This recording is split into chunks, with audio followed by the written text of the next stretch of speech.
हर जिला प्रशासन से कहा गया है कि वह यह सुनिश्चित करें कि जो फसल की हानि हुई है, क्योंकि धान की खड़ी फसल और गन्ने की फसल के साथ साथ सब्जियां की खेती भी नदी के तटवर्ती क्षेत्रों में किसानों के द्वारा की जाती है, इसका आकलन कर लें और इसके तत्काल बाद उन सब लोगों का भी व्यापक सर्वे करके उन्हें राहत सामग्री के साथ साथ जो भी सहायता मुआवजे के रूप में शासन के स्तर पर अनुमन्य है, इसके वितरण की कार्रवाई भी संपन्न हो जाए।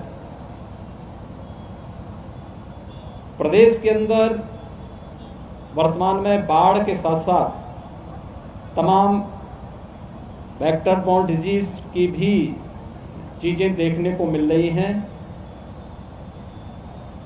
हम लोगों ने कल से एक एक सीनियर आईएएस अधिकारी को हर जिले में नोडल अधिकारी के रूप में तैनात करने के लिए मैंने आज ही निर्देश जारी किए हैं।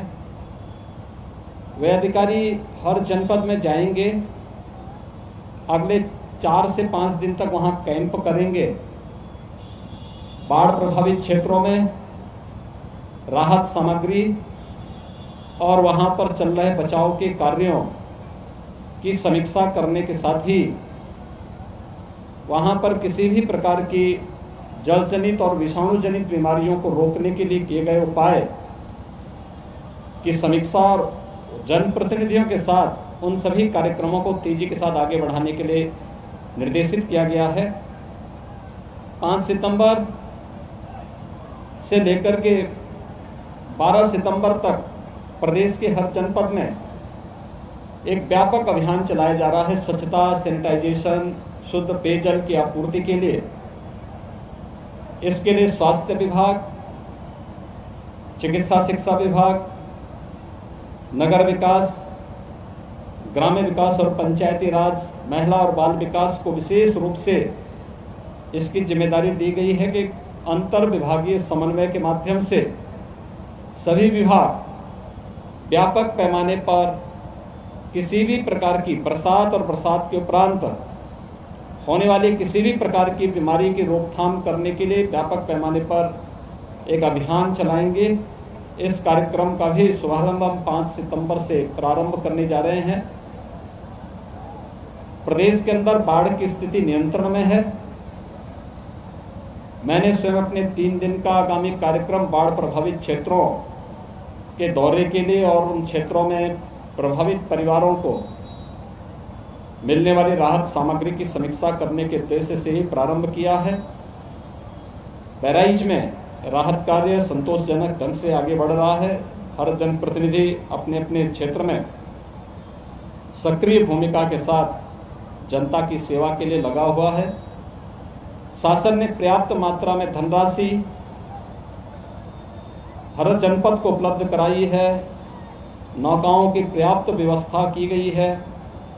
राहत और बचाव के लिए एनडीआरएफ, एसडीआरएफ और पीएससी की फ्लड यूनिट को भी हर एक जनपद में तैनात किया गया है।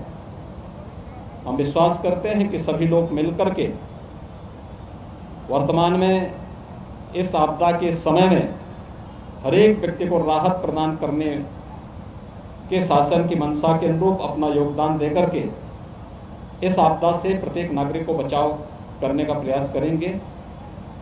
बाढ़ बचाव के लिए हम लोगों ने पहले ही जल शक्ति मंत्रालय की तरफ से भारत सरकार और राज्य सरकार ने जो कार्य योजना बनाई थी, बहराइच की वे सभी 5 परियोजनाएं लगभग पूर्णता की ओर हैं। उससे मैं भी उन सभी कार्यों का अवलोकन करते हुए आ रहा हूं और मैं इस बारे में कह सकता हूं कि जिन कार्यों के कारण जिन परिस्थितियों में यहाँ पर बाढ़ आती थी, समय से किए गए उपाय के कारण बाढ़ की विभीषिका से एक बड़ी आबादी को बचाने में उससे मदद मिली है। ये निश्चित ही समय से निर्णय लेने, समय पर किए गए कार्यों का परिणाम है और आगामी समय में हम लोग इसको और अच्छे ढंग से आगे बढ़ाने का प्रयास करेंगे। धन्यवाद।